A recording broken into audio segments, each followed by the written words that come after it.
Good evening, everyone. Welcome to our KU Alumni Homebuyer Workshop. My name is Jason Maida. It's great to be with all of you this evening. Thanks so much for taking time out of your schedules on a busy Wednesday night to spend a little bit of time talking a little bit about home buying and what it might look like for you.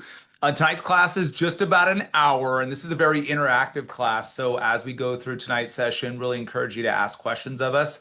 You can either use the chat feature within Zoom or the Q&A. I have both windows up on my screen, so I'll kind of be watching those as I present to you this evening. This is one of four installments that we generally provide throughout the year for the KU alum. Really excited to be able to present this material to you. We've got a chance over the last year and a half of our partnership with KU alum to be able to help some of your fellow alum on their journey towards home ownership. So classes like this are educational tools that you can use to kind of understand a little bit more about home buying. And then as a preferred lender, we would love to be a partner with you on that journey towards home ownership. Well, my name is Jason Maida. I'll be a presenter for this evening, and I get a chance to work, not only present with to our clients this content, but I get a chance to work with them on an individual basis for their own home buying plans. Now, American Pacific Mortgage, or APM, is a nationwide direct lender. So we serve all communities across the country. And our team in particular partners with universities, alumni associations like KU to deliver our educational resources to help you on that path towards homeownership. So we're basically a full service lender that can help you with any type of product need that you have. And then ultimately how we connect with you is through our educational tools. Now, this class is very interactive, as I mentioned, so we're going to kind of be working through questions for you as we go through tonight's class. Here are some of our talking points for this evening. By the way, all of our material tonight is going to be shared back out with you tomorrow. So those of you that have signed up for the class, which of course you have because you're here tonight, we're going to send you out all the presentation materials. We're also recording tonight's class, so you can get a chance to look back at some of the talking points from this evening and maybe refer to your notes. We're going to talk tonight about the housing market. We're also going to spend some time about looking at interest rates and what's happening with interest rates, kind of dispel some of the myths that are out there with the current interest rate environment. Also want to talk a little bit about budgeting for home ownership and what it can look like for you. From there, we're going to kind of transition into credit and how do we have ourselves prepared from a credit perspective as we think more about buying. I do also want to outline some various loan programs for you, kind of just give a high level look at some of the different features or options that are available to you as buyers. And then as we prepare for home ownership, I want to talk to you a little bit about savings for home ownership.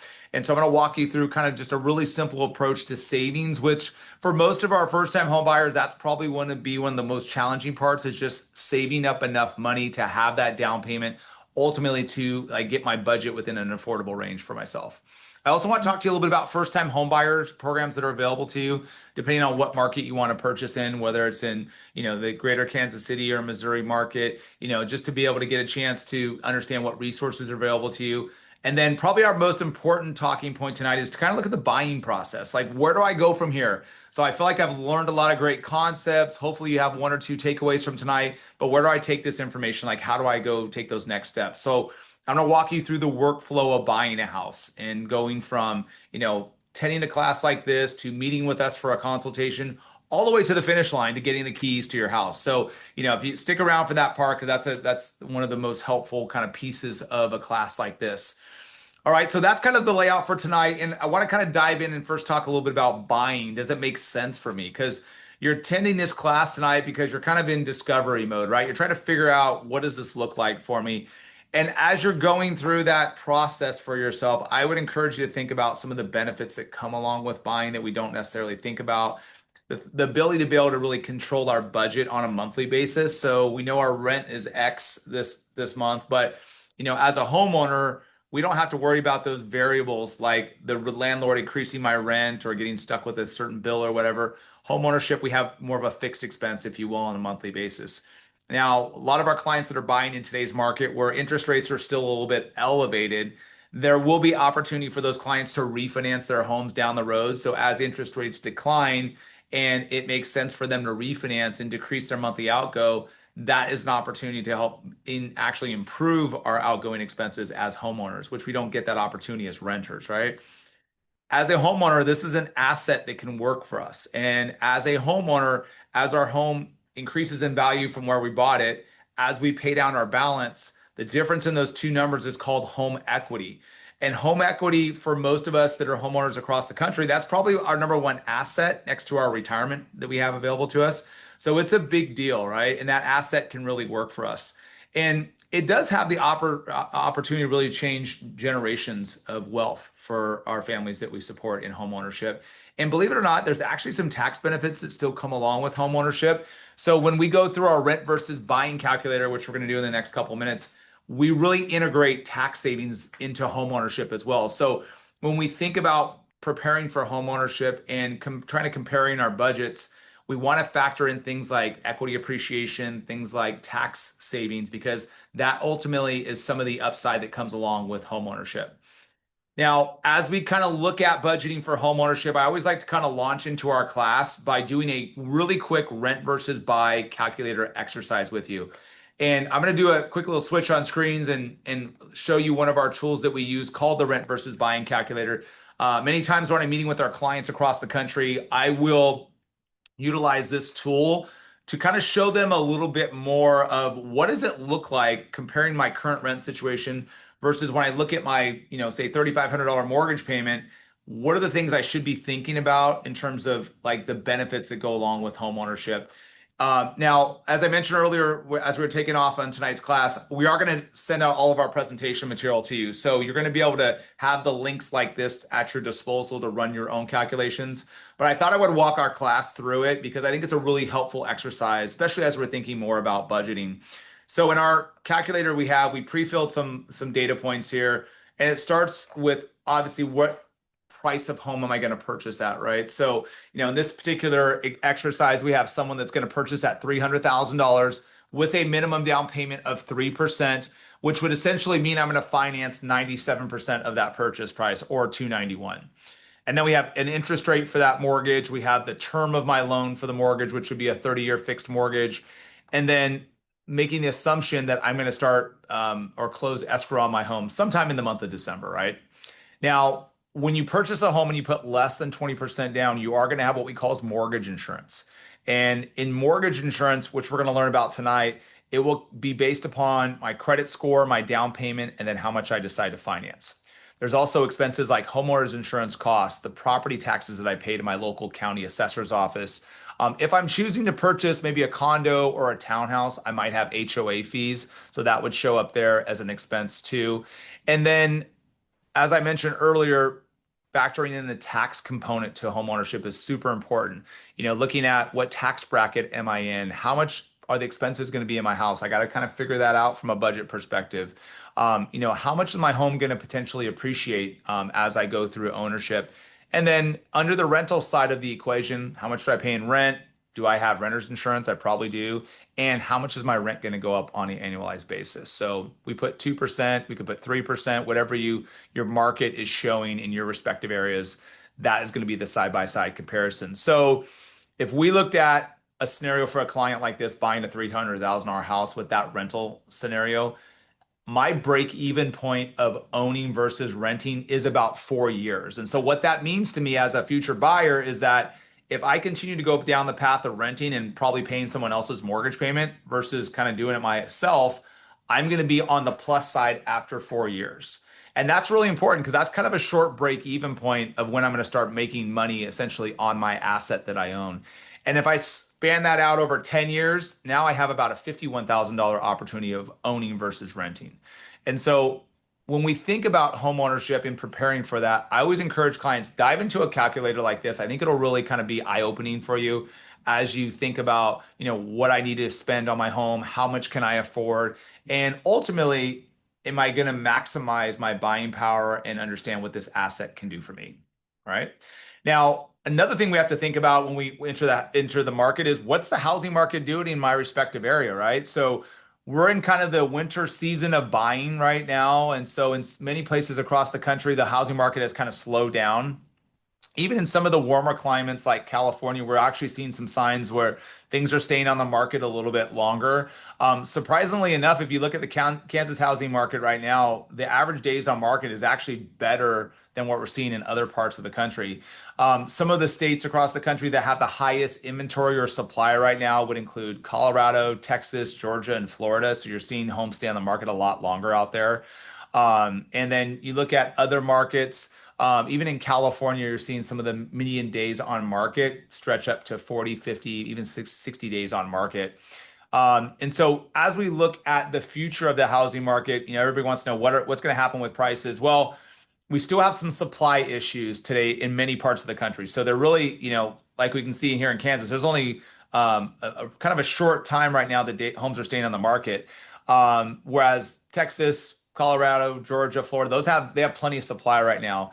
But most parts of the country don't have a lot of supply. So, that is, something that we have to get figured out. Now, new home builders are trying to supplement, but the cost of building is higher, right? With the world of tariffs and kind of the cost of construction in general, it's not as feasible for new home builders to enter the market. So you're seeing a lot more new home builders, basically building something and then selling it right away, or you're having to, make a reservation, and the build time is a lot quicker, because they don't want to have a lot of standing inventory as it goes with the builders as well too.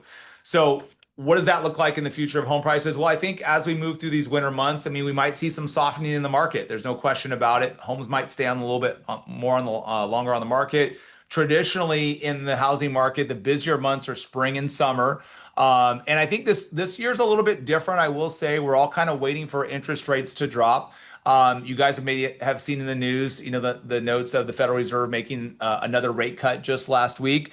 And so one of the things I talked about earlier in class was kind of dispelling some of the myths about what's happening with mortgage rates. Now, we did reach our 12-month lows in mortgage interest rates just a few weeks ago. But a lot of what the Federal Reserve pulled in the lever of cutting rates by 0.25%, that was already predicted in the market. So we already knew that about 2 weeks ahead of the announcement last week. So rates have already kind of fallen.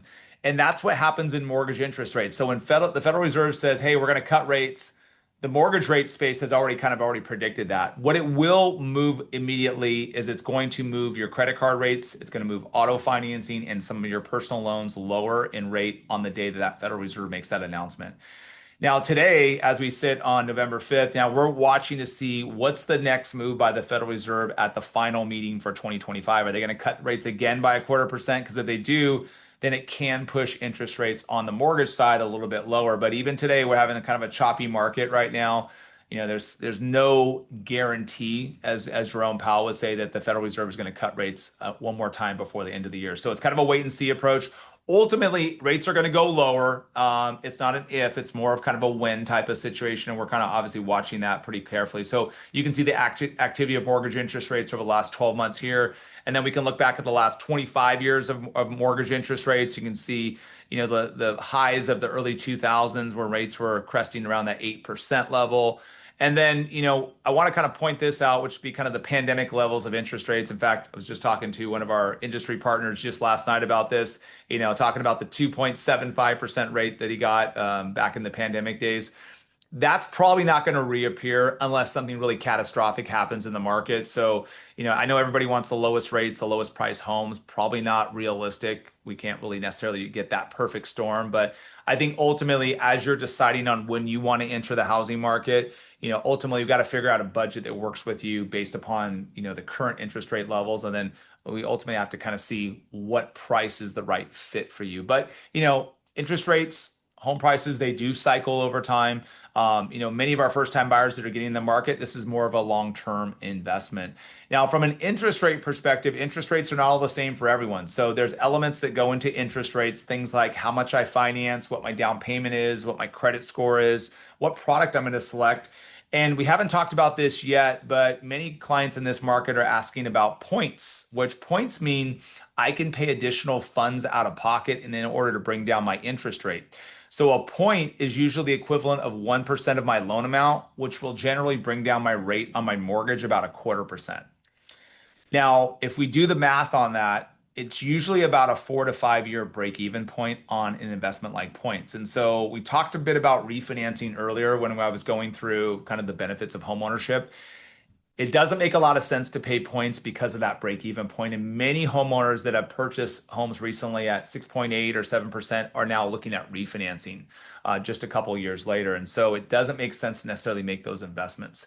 Now, term of my loan can also change my interest rate. So the shorter my term is, generally the cheaper my mortgage interest rate is going to be.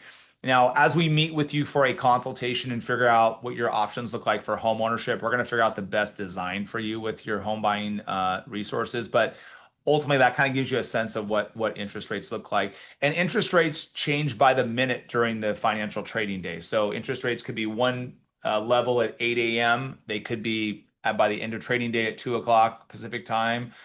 They could look completely different, right? So there is some strategic navigation of the markets that we have to do as we partner with you for your lending. Now, one of the bigger components to moving the needle on interest rate is what is your credit score look like?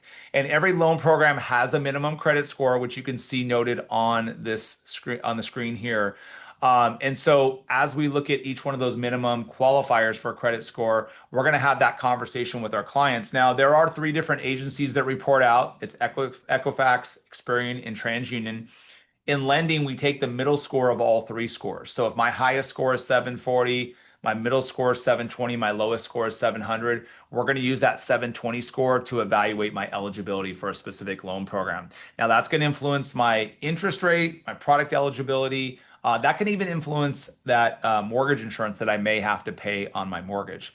So we look at the middle score of the borrower. Now, if I'm going to apply jointly with my partner, and let's say my partner has a 680 score, 660, and 640. Well, my partner's middle score is 660. So that's lower than my 720 score. So the 660 score would be the one that we would use for qualifying purposes. When we think about our credit score and where it's at today and maybe some challenges we've had in our credit, any events that we've had in our credit report, especially in the most recent 12 to 24 months, are really going to impact that credit score. So if I had a late payment, let's say on my credit card back in October of 24, I just got over that 12-month mark. So I probably had a little bit of lift in my credit score because it probably really hurt my score in the previous 12 months. As I move further away from that event, as I can demonstrate that I've made on-time payments to other accounts, including that one, I'll start to see my credit score start to lift. Now, that late payment, as an example, will appear on my credit report for 7 years, but the impact to my score is the most recent 12 to 24 months. If you've had other events on your credit report, like bigger events like collection items or accounts that have been written off by an institution, they will stay on your account for 7 years, but it'll probably have a bigger impact to your credit score.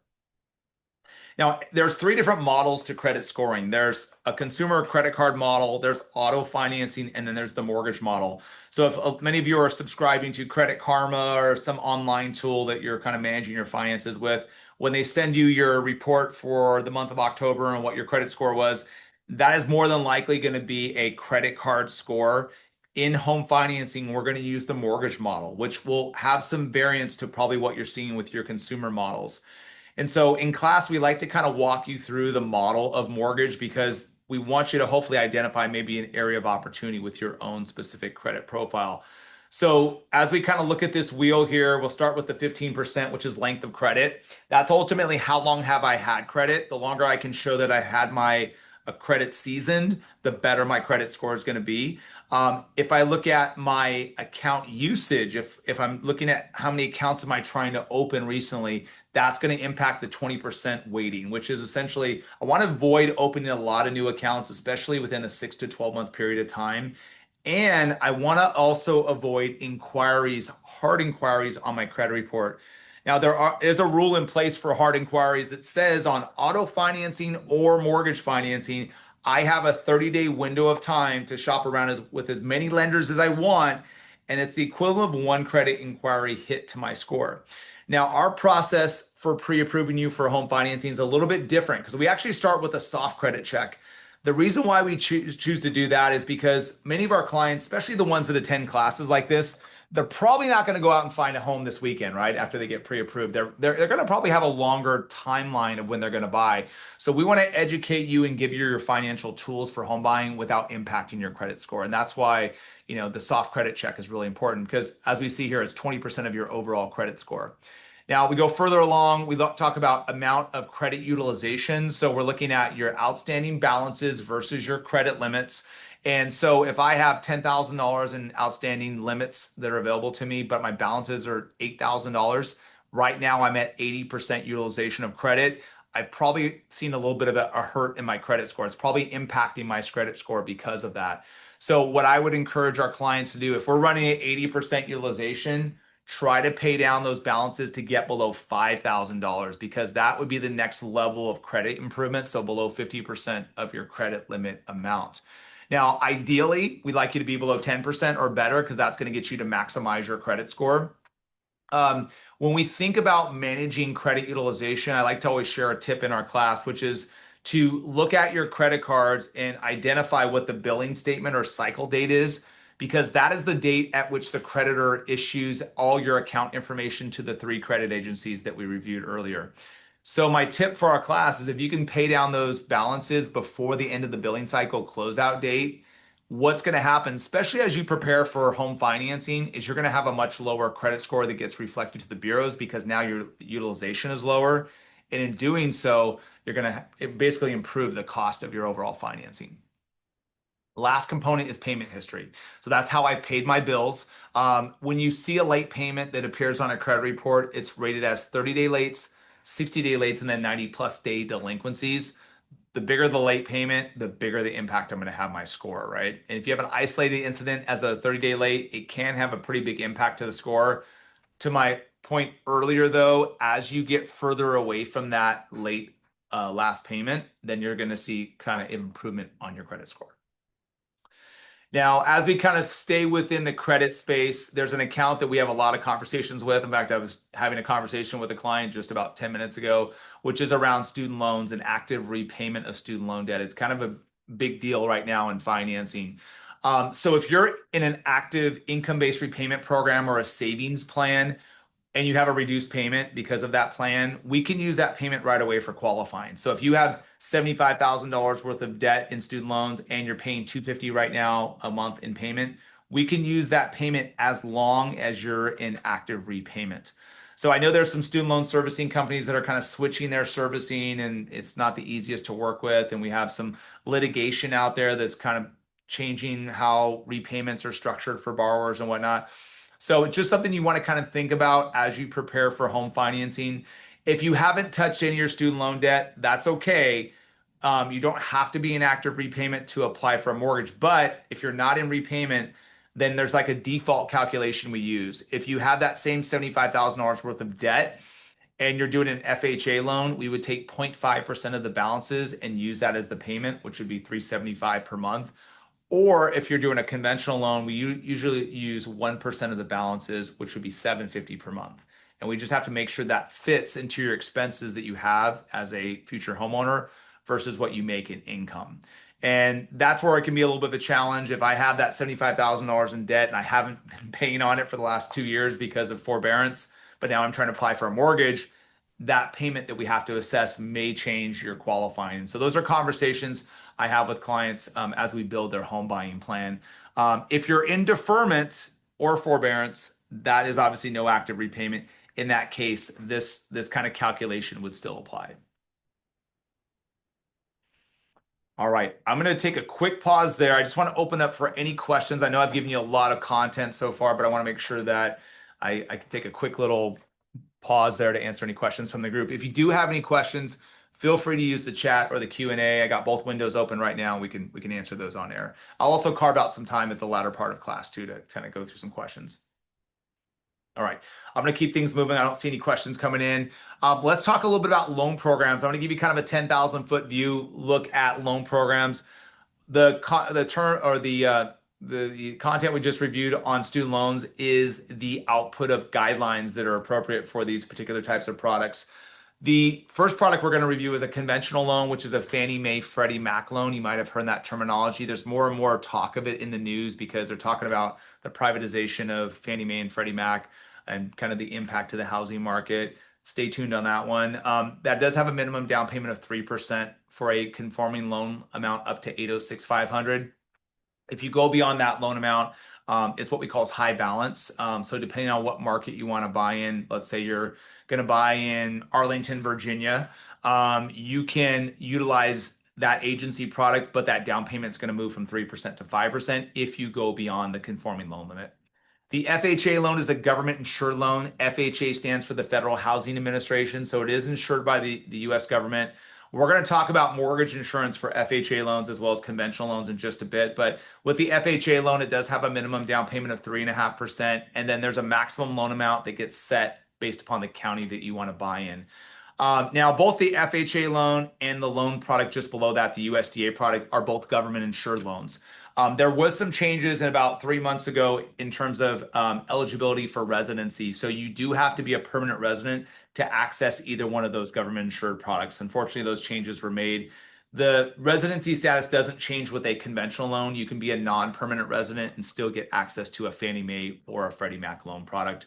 With the USDA, the benefit with that particular product, it's government insured, but allows you to buy in more remote areas. So if you're looking at a place that's a lesser populated area, as long as it lands on the USDA map as eligible and you meet the maximum household income limits, you could potentially use that product. And the benefit is it's a zero down payment option. The other product noted on screen is the jumbo product. Not really something that a first-time buyer is going to do, but it's a resource available to you. That would come into play if we do financing that stretches beyond maybe the capacity of the limits for like a conventional loan. And then for our veterans that have eligibility for the VA home loan, there's the VA product with no down payment option, usually for first-time users of the product, and then a 620 minimum credit score. And there really is no maximum loan amount for the VA home loan product. The conventional loan, FHA, USDA loan, and VA can generally be coupled with first-time buyer programs. And we're going to talk a little bit about some first-time buyer options that are available to you in class a little bit later in tonight's class.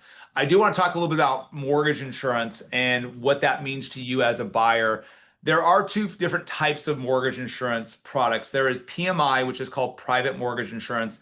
That's for more of a conventional loan. On the other hand, there's mortgage insurance premium, which is on that government insured product.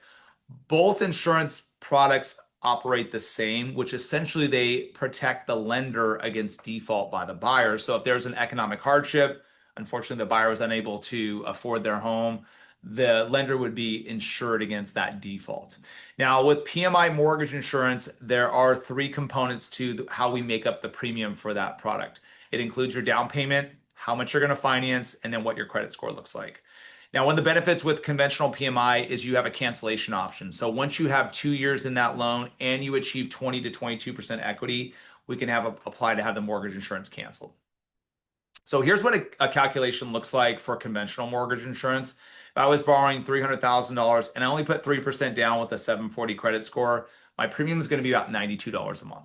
Okay, so it's not super expensive. It's certainly going to be a lot less expensive than you've probably seen on some of the online calculators if some of you are kind of doing some of the, maybe early investigative work on Zillow or Redfin and using some of their calculator tools. Now, on the FHA side of things, it's a little bit different because there's two forms of mortgage insurance. There's monthly mortgage insurance, which is 0.55% of my loan amount.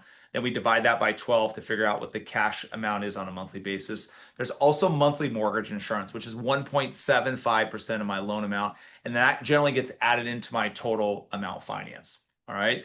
Now, with FHA loans, there is no cancellation option for mortgage insurance. So the only way really I can exit mortgage insurance with an FHA loan is if I decide to refinance out of my loan at some point in time. So the FHA product is going to be a great entry point to homeownership for our buyers. Probably not going to be the forever loan. So as I improve my financial condition, whether that's credit score, maybe that's decreasing my expenses, or maybe improving my equity in my home, then I'm going to be looking at potentially refinancing to more of a long-term product like a conventional loan. Now, as we look at the differences between the cost of the two different mortgage insurance premiums, you can see our difference on screen with the same amount financed. You have to add on the mortgage insurance up front of the $5,250 plus the monthly mortgage insurance. So FHA is going to be a much more costly product, even though if you do a Google search of the rates on FHA, they will show as a lower interest rate compared to a conventional loan. But what you don't see is behind the scenes is the expense structure that we have on mortgage insurance for every lender that uses that product. So FHA will be a lot more flexibility for qualifying and just allow clients to get that entry path to homeownership. But again, that would probably be more of a short-term solution. Ultimately, as we improve our finances, we're going to try to transition into more of a conventional home loan product. Now, one of the things we determine in financing is looking at income eligibility. So many of my conversations throughout the day with clients are talking a little bit about their employment situation and what can or we cannot use to qualify you for your mortgage with your income. Now, there is some documentation required so we can validate that. I provided that on screen here so you can see the general documentation requirements. I want to walk our class through just some different scenarios that might kind of prompt some questions for you. And that's around kind of verifying employment history. So generally in lending, we have to verify 2 years of employment and or educational history. Now, there's a bit of a misconception in the marketplace about what that looks like. And so ultimately what that means is that we have to verify 2 years of work history and or educational background. So conceivably, I could have started a new job on August 1. I've only been on the job for just over 3 months. But as long as I can piece together my work history, maybe my undergrad work I did at KU, as long as that kind of syncs up with where I'm working today, we could use that to fulfill the 2-year requirement.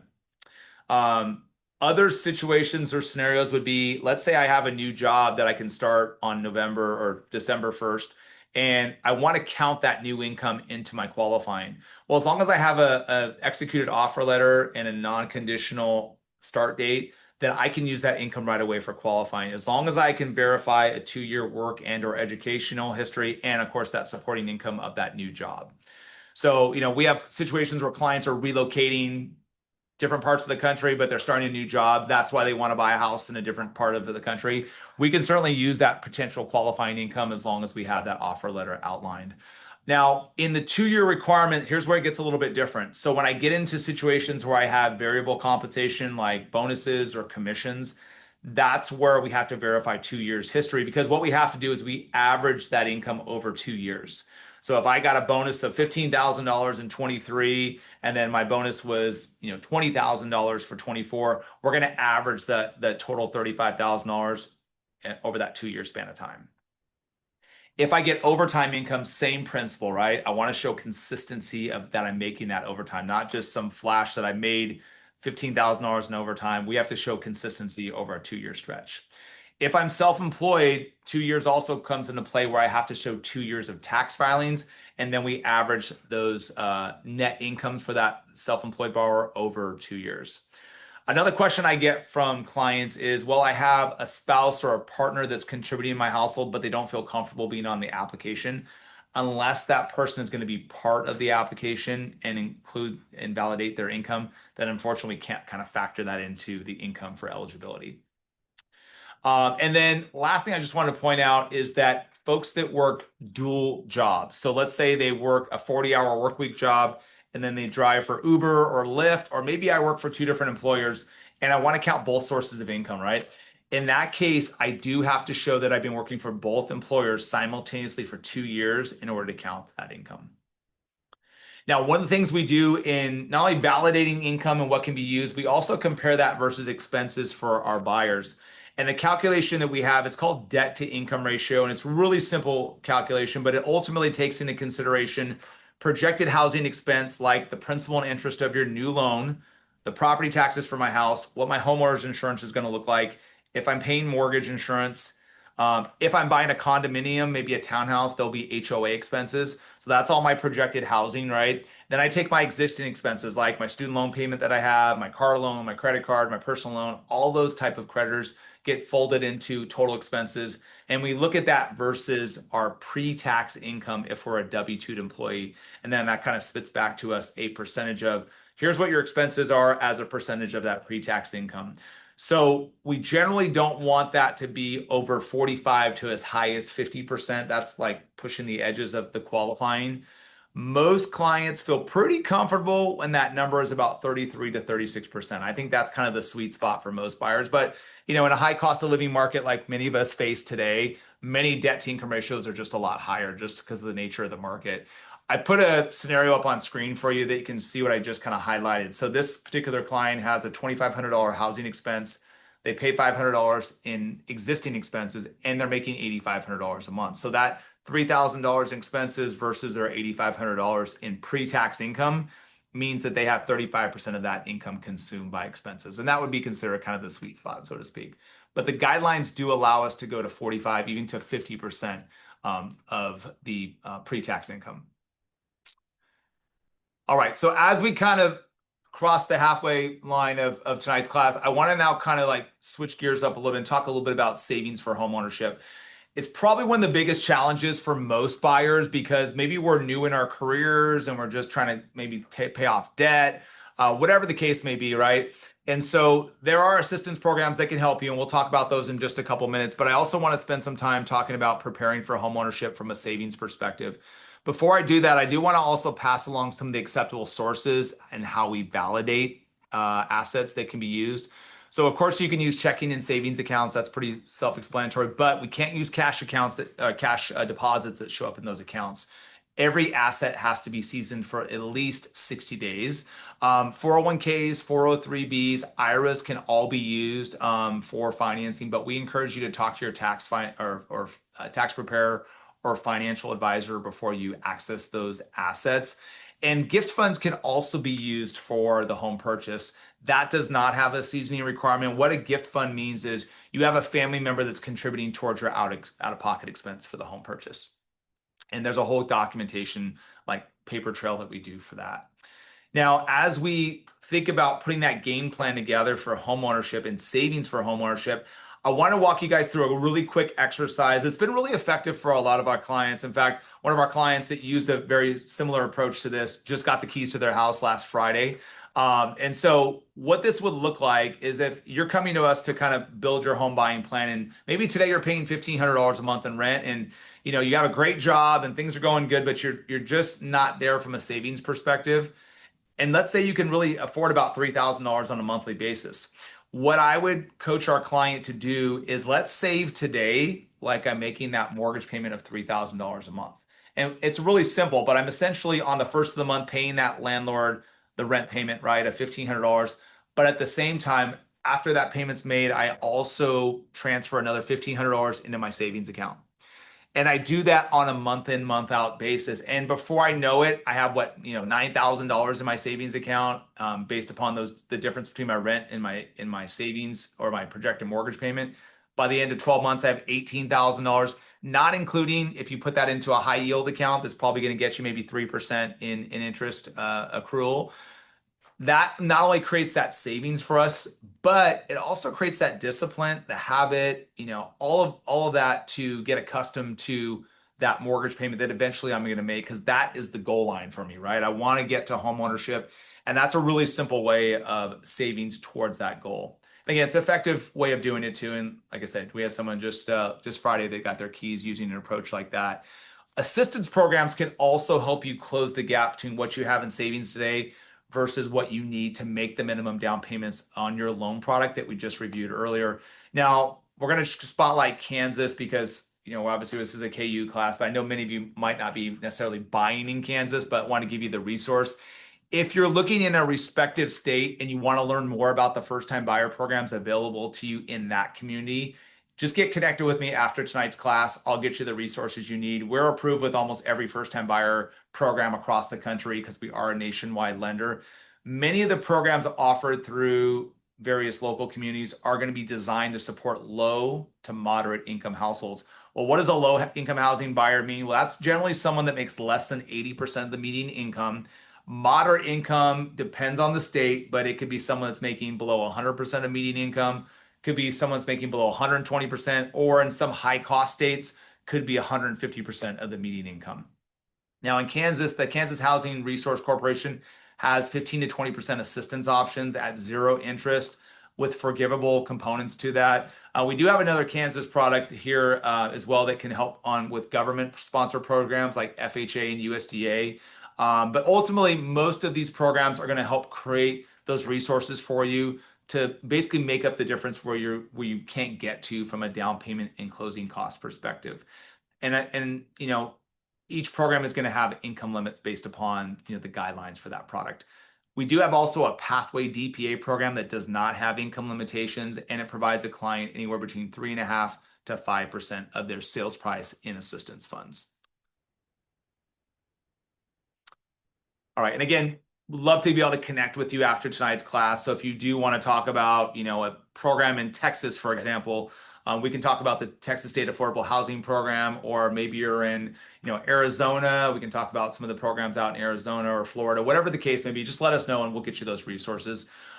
As promised, I wanted to wrap up tonight's class by walking you through the home buying process. It's probably one of the most important next steps after attending a class like this.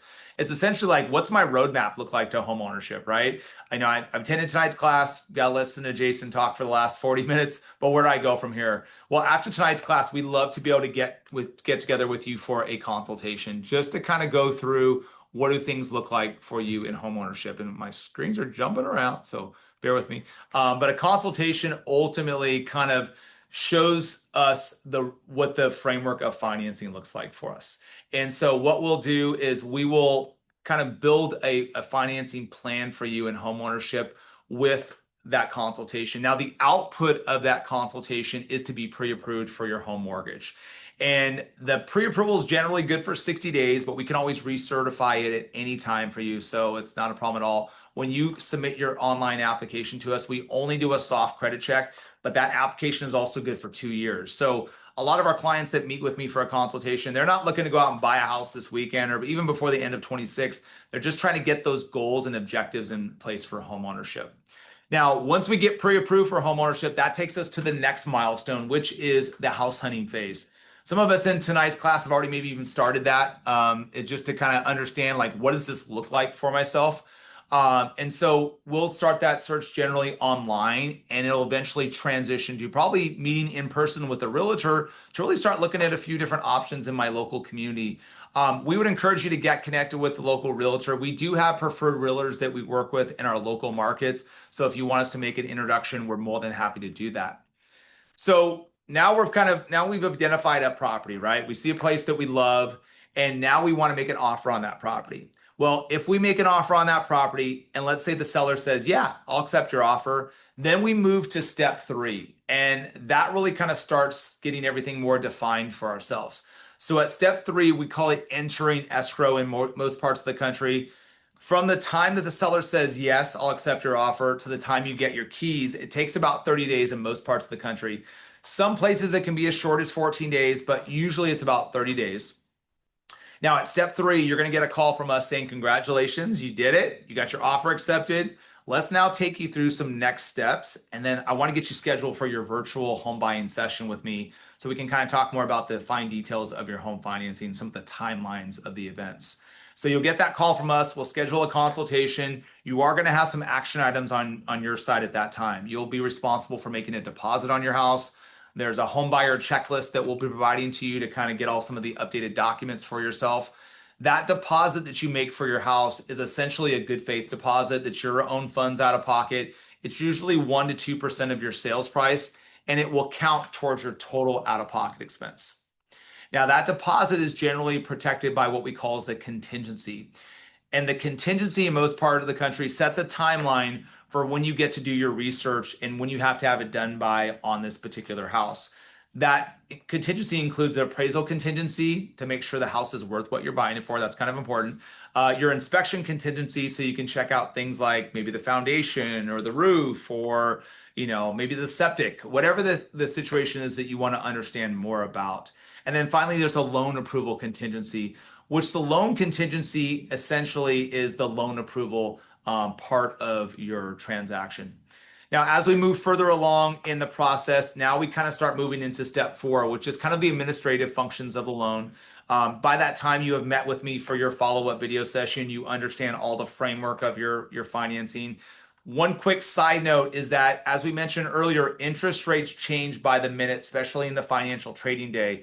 Now, once you're under contract with the seller at step 3, then we start talking strategically about locking in your interest rate. And really with a kind of a choppy, volatile market like this, we're trying to make sure we time the best window of when to lock in your interest rate. At step 4, we're going to be doing a lot of the administrative work on your loan, verifying your employment, verifying assets. Maybe at that point, sending you maybe updated rate lock disclosures. There are disclosures delivered to you at different milestones in the process. So within 2 to 3 days of your accepted offer, you get one set of disclosures. We call that initial disclosures. Once we lock in your interest rate, you get another set of disclosures. And then finally, within 3 days of your closing of your home loan, you get your final closing disclosures. At step 5, we're going to issue a loan approval for you. And by that time, your contingency dates are probably hit. And so if you feel good about the property, you'll be signing off on your contingencies for the home. And as your kind of final step before closing, we're going to issue a final closing disclosure to you to give you that 3-day cooling off period before you get to step 6. Now, everything in the lending world is all done electronically until you get to the final stages where you're going to meet with either an attorney, an escrow officer, maybe a public notary to sign final loan documents. On that day, you're also going to be expected to deliver your final funds for your home purchase. So whatever money you're contributing, that gets wired in at that time. As your lender, we're also going to wire in the funds for your financing either on that day or shortly thereafter after you sign your loan documents. Those documents all get kind of reconciled and funds get sorted out. And then what they'll do is they'll record documents with the county recorder's office to transfer ownership. We call that a grant deed in most parts of the country. They'll also record a deed for your new loan on the property. And once all that gets confirmed that you have now transferred ownership, then we get a chance to call you and say, congratulations, you did it. You're now a new homeowner. By far the best part of my day because I get a chance to celebrate with you because it's a huge accomplishment. We've had KU alum attend a class just like this and get the keys to their home 4 or 5 months later. And it's such a rewarding experience for them. Obviously, it's a huge financial milestone, and we just feel privileged to be part of the partners that are on the journey with you. Our relationship doesn't stop there with our clients because really, it's kind of just the beginning because as you're now a homeowner, we're going to be kind of working with you on like, what's your equity position look like on your home? When's the right time to refinance? And just be there for you when financial decisions are to be made. We want to just be just another partner with you as part of our aftercare process. Now, if you're thinking about taking those next steps in homeownership, I would love to be able to get a chance to meet with you. Our really simple 3-step get started process looks like this. So you'll do an online application. We do a soft credit check, and then you'll be responsible for uploading your documents. Once that's done, you'll just schedule a virtual session with me. And I meet with every one of our clients through all of our partnerships all across the country for about 30 minutes to design or longer, but to ultimately just design their home buying plan. And then, like I said, the output of that consultation is to get them pre-approved. So whenever it works for them with their financial timeline, they can start shopping actively for homes. Here's what a consultation looks like. So we're going to be talking about budgeting. We're going to talk about maybe some credit areas of opportunity. We're going to talk about maybe assistance programs. All of the really important elements to home buying, we want to make sure you understand those during that session. Now, we embrace technology in our process. It doesn't replace what we do as experts in financing. So we're always available via text, call, or email. But some of our technology tools, like through mobile, we do leverage AI in some of our tools that we offer. But you can, with mobile, start our process right there. You can follow along the different milestones. And probably the most popular thing that's used is our calculator function. So you can use that as part of our mobile tool. And then finally, as we kind of wrap up, I wanted to point out our KU alum, which basically discount our services by $750 on your financing, whether you're purchasing a home or even refinancing, we pass along that discount to you. And of course, our classes are available 4 times a year to the KU alum. So, if you've enjoyed tonight's class, really encourage you to share this with your friends, family, your coworkers. Of course, we're recording tonight's class, so you can see it up on our YouTube channel tomorrow, and we'll be passing along all of the presentation material as well, too. And we do have other classes that we teach throughout the country. So if you, like I said, have some friends or family that think might benefit from these classes, these are always open to the public, so they can always check those out for some of the live classes. And here's all my contact information. So if you want to reach out to me, feel free to send me a message. You can also schedule a consultation with me, whatever you need to do to get the resources. I want to make sure that I'm available there for you. And finally, we love what our community says about us. We really value what we do in our communities, and I think we're valued as well. So we'd encourage you to kind of check out what some of our socials say about us and some of our Reddit communities that you can see folks talking about us.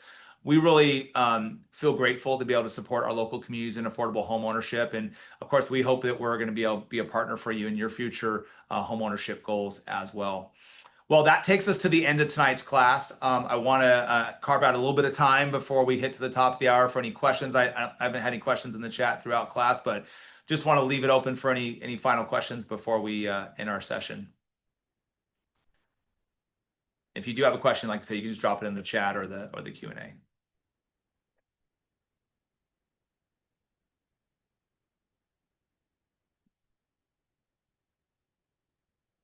Okay.